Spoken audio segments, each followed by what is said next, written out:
Hello friends, welcome to corporeal world. आज का हमारा टॉपिक है combination of capacitor, that is series combination and parallel combination. जो पहला कॉम्बिनेशन है हमारा वो है सीरीज कॉम्बिनेशन। कैसे डिटरमाइन करेंगे कि जो हमारा कॉम्बिनेशन है वो सीरीज़ में है, दैट इज़ पहचान कैसे करोगे इसकी। तो पहचान करने के लिए क्या होता है, जब कैपेसिटर्स एंड टू एंड जुड़े होते हैं, दैट इज़ जहाँ पे एक का एंड ख़त्म होता है वहाँ से दूसरे की स्टार्टिंग होती है, दैट इज़ ये ए और बी हैं हमारे जो कैपेसिटर C1 है, इसके जो एंड्स हैं वो है ए बी।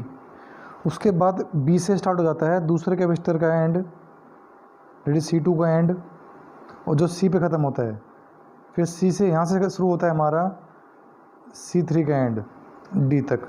तो यानी कि एंड से एंड कनेक्ट होते हैं जब कैपेसिटर्स के, उन्हें बोलते हैं सीरीज़ में। दैट इज़ तब वो पहचान कैसे होगी उनकी, सीरीज़ में पहचान होगी उनकी, दैट इज़ वो सीरीज़ कॉम्बिनेशन में कहलाएंगे। कब? एंड टू एंड कनेक्टेड होंगे जब। अब देखिए, बात करते हैं वोल्टेज की, दैट इज़ पोटेंशियल डिफरेंस। अब देखिए, हमें इतना पता है कि दो पॉइंट्स हैं तो इनके बीच का पोटेंशियल सेम रहेगा। अगर पॉइंट्स चेंज हो रहे हैं, दैट इज़ ये पॉइंट आ रहे हैं, तो अब इन दोनों पॉइंट्स के बीच का डिफरेंस जो पोटेंशियल है वो अलग हो सकता है, इनके बीच का अलग हो सकता है, ठीक है। अगर पॉइंट सेम होते हैं इनके, ये सब एक पॉइंट पर होते हैं तो इनका पोटेंशियल सेम होता है। लेकिन अब देखो, ये दो एंड हैं ए बी, तो इनके बीच का पोटेंशियल अलग, बी से सी के बीच का पोटेंशियल अलग, और सी से डी तक के बीच का पोटेंशियल अलग। हम कह सकते हैं इन सीरीज़ कॉम्बिनेशन में, ध्यान से देखिए जो सीरीज़ कॉम्बिनेशन है कैपेसिटर का, उसके अंदर पोटेंशियल क्या होगा, हर कैपेसिटर का अलग अलग होगा। हर कैपेसिटर का पोटेंशियल क्या होगा, अलग अलग, ओके। और ये हमारी बैटरी है, पॉजिटिव नेगेटिव, तो करंट जो होगा इस डायरेक्शन में होगा और इस डायरेक्शन से वापस आ रहा होगा। तो दैट इज़ हम ये कह सकते हैं करंट ऐसे फ्लो कर रहा है इस तरीके से, ओके। चार्ज क्या होगा, चार्ज तो ये होगा ना, देखो जिस डायरेक्शन में चार्ज फ्लो करता है, चार्ज फ्लो कर रहा है, तो दैट इज़ वही डायरेक्शन हमें करंट दे रही होती है। तो जब करंट सेम है इन सब के बीच में, तो चार्ज भी क्या होगा, सेम होगा। तो हम ये कह सकते हैं सीरीज़ कॉम्बिनेशन में चार्ज जो होगा, चार्ज क्या होगा, सेम होगा हर कैपेसिटर के अंदर, बिकॉज वो एंड टू एंड कनेक्टेड हैं, उनके बीच का चार्ज क्या होगा, सेम होगा। तो charge on all capacitor is same. बस हर पोटेंशियल का पोटेंशियल क्या होगा, हर कैपेसिटर का पोटेंशियल क्या होगा, अलग होगा। V1 V2 V3 इसी प्रकार से 4 होते हैं तो 4 का V4 and so on, okay. तो इस तरीके से हम इसकी पहचान करते हैं। जो बात हमें याद रखने योग्य है वो है चार्ज सेम होगा सीरीज़ में, दूसरा पोटेंशियल डिफरेंट होगा। ये दो बातें आपको ध्यान रखनी है। अब देखिए, फॉर्मूला क्या होता है कैपेसिटेंस का, कैपेसिटेंस का फॉर्मूला होता है चार्ज पर यूनिट वोल्टेज या पोटेंशियल। तो यहाँ से चार्ज निकालूँ तो चार्ज क्या आएगा, C इंटू में V। हर कैपेसिटर का कैपेसिटेंस अलग होगा और पोटेंशियल भी, तो पोटेंशियल अलग है, पोटेंशियल अलग है तो कैपेसिटेंस भी अलग होगा, ओके। लेकिन चार्ज क्या होगा, सेम। चार्ज क्या होगा, सेम। जो टोटल पोटेंशियल है वो कैसे निकालेंगे, जब सब का पोटेंशियल अलग अलग है तो टोटल पोटेंशियल क्या होगा, तीनों को ऐड कर देंगे, ओके। तो V1 प्लस में V2 प्लस V3 क्या देंगे हमें, टोटल पोटेंशियल। अब C = में Q बाय में V, ये फॉर्मूला था हमारा कैपेसिटेंस का। तो यहाँ से V की वैल्यू कैसे निकालोगे, Q अपॉन में C, तो V1 होगा तो यहाँ C1, V2 होगा तो यहाँ पे C2, V3 होगा तो यहाँ पे C3, दैट इज़, तो यहाँ से V1, V2, V3 की वैल्यूज़ जो हैं उनको इसके अंदर पुट करेंगे। अब देखिए चार्ज सब में सेम है तो कॉमन ले लेंगे, चार्ज से चार्ज कैंसिल, तो जो फॉर्मूला बन के आया है हमारे सामने कैपेसिटेंस का in case of series combination is 1/c equal to में 1/c1 प्लस में 1/c2 प्लस में 1/c3। अगर इसी प्रकार से हमारे पास यहाँ पर जो नंबर ऑफ कैपेसिटर है वो बहुत ज़्यादा होते हैं, दैट इज़ n तक होते, दैट इज़ n कैपेसिटर होते, तो उन सब का कैपेसिटेंस कैसे निकालते, 1/c2, 1/c3, 1/c4, इस तरीके से 1/cn तक, इस तरीके से, ओके, फॉर n कैपेसिटर्स। अब एक चीज़ नोटिस कीजिए, आप देखिए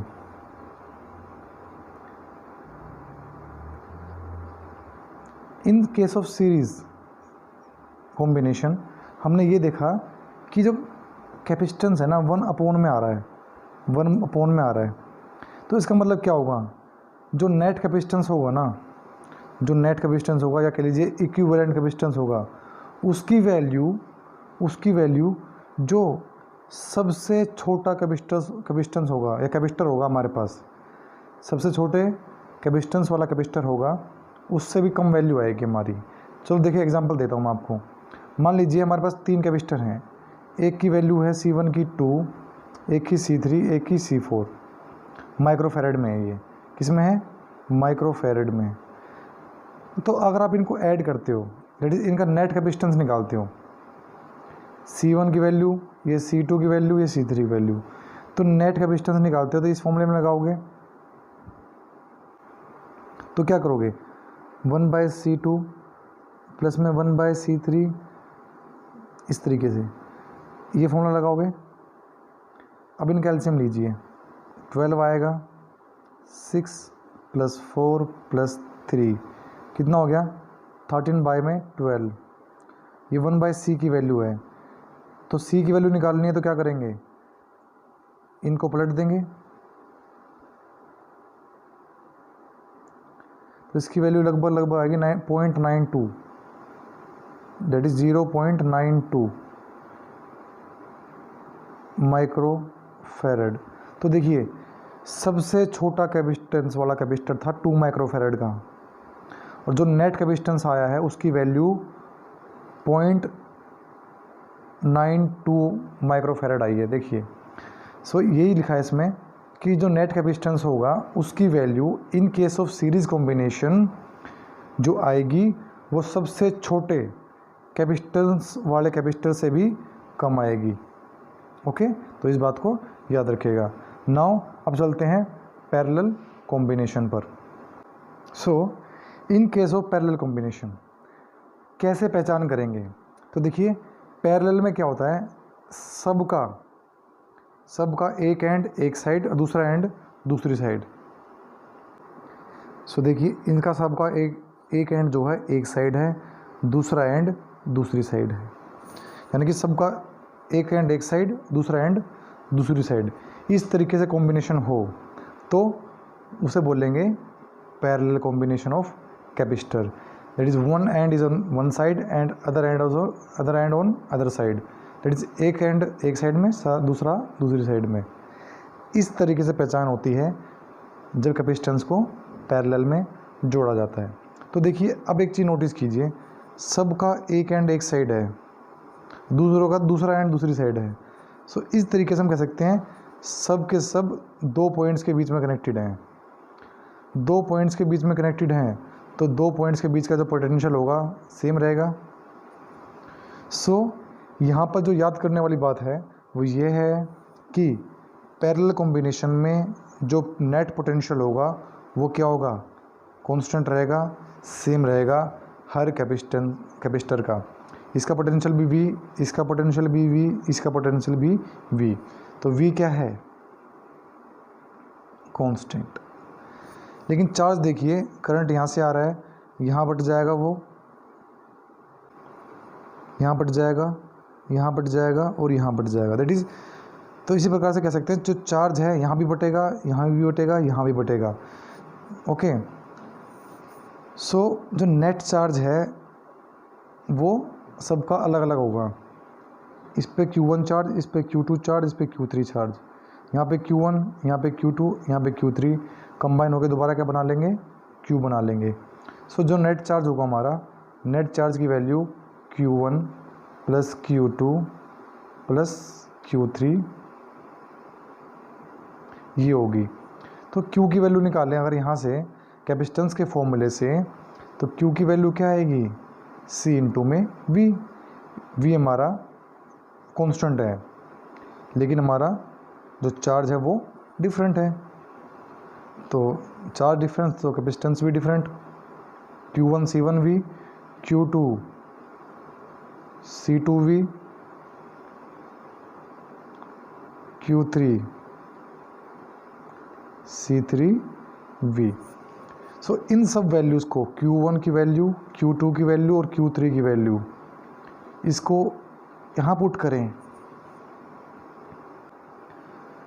सो देखिए यहाँ पुट करते हैं तो यहाँ से देखिए V सब में कॉमन ले लेंगे, V सब में कॉमन लेंगे तो V कट जाएगा,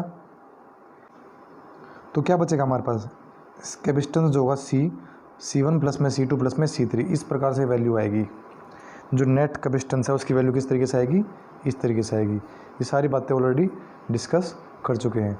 तो हमने यहाँ पे क्या सीख रहे हैं, यहाँ पे हम एक चीज़ सीख रहे हैं। देखिए अगर C1 की वैल्यू 2 है, C2 की 3 है, C3 की 4 है माइक्रोफैरड में, माइक्रोफैरड माइक्रोफैरड माइक्रोफैरड 2 3 4। सो जो नेट कैपेसिटेंस आएगा इन सब का मिला के, टोटल कैपेसिटेंस जो आएगा इन तीनों का मिला के, वो कैसे निकालेंगे, C1 प्लस में C2 प्लस में C3। सो इनको ऐड कर देंगे डायरेक्टली, तो 2 plus 3 equal to 5 plus 4 equal to 9। So जो नेट कैपेसिटेंस आएगा यहाँ पे क्या आएगा, 9 माइक्रोफैरड। सो तो ये जो नोट है यहाँ पे यही कह रही है, जो नेट कैपेसिटेंस आएगा, जो इक्विवेलेंट कैपेसिटेंस आएगा वो लार्जर होगा जो सबसे लार्जेस्ट कैपेसिटेंस वाला कैपेसिटर होगा। देखिए सबसे लार्जर कैपेसिटेंस वाला कैपेसिटर था C3 जिसका कैपेसिटेंस 4 माइक्रोफैरड था। तो जो हमारा नेट आया है 4 से भी ज़्यादा आया है। तो ये कह रहा है कि इन केस ऑफ पैरेलल कॉम्बिनेशन के केस में जो हमारा नेट कैपेसिटेंस होगा वो कैपेसिटेंस जो हमारा इंडिविजुअल की बात करें सबसे ज़्यादा लार्जर कैपेसिटेंस वाले कैपेसिटर से भी बड़ा होगा, ज़्यादा होगा। ओके, सो हमने क्या ऑब्ज़र्व किया यहाँ से, हमने दोनों स्टडी करने के बाद पैरेलल को भी और सीरीज़ को भी, दोनों कॉम्बिनेशंस को पढ़ने के बाद, समझने के बाद ये सीख रहे हैं कि इन केस ऑफ सीरीज़ जो कैपेसिटेंस है उसकी वैल्यू सबसे छोटे वाले से भी छोटी आएगी और पैरेलल में जो कैपेसिटेंस है, नेट कैपेसिटेंस है, उसकी वैल्यू सबसे बड़े वाले से भी बड़ी आएगी। सो हम कह सकते हैं जो कैपेसिटेंस पैरेलल में होगा, जो कैपेसिटर पैरेलल में होंगे उनका नेट कैपेसिटेंस जो कैपेसिटर सीरीज़ में होंगे उनसे ज़्यादा होगा। ओके, सो यहाँ पे ये टॉपिक ख़त्म करते हैं। नेक्स्ट वीडियो में जो 5th पार्ट होगा हमारा, इस चैप्टर के ऊपर वीडियो जो बन रही हैं, उस 5th पार्ट में हम न्यूमेरिकल्स प्रॉब्लम डिस्कस करेंगे on parallel combination and series combinations of capacitors.